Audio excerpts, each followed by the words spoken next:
Our checking traps this evening. Got another fox. Red fox.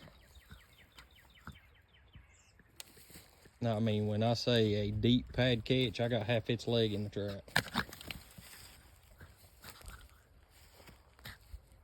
Another female.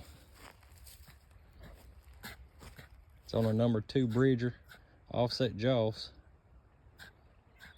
This is the 4th fox from this area.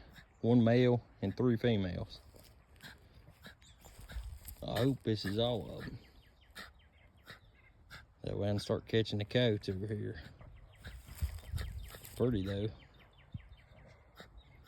Well, let's take care of this and go on to the next one.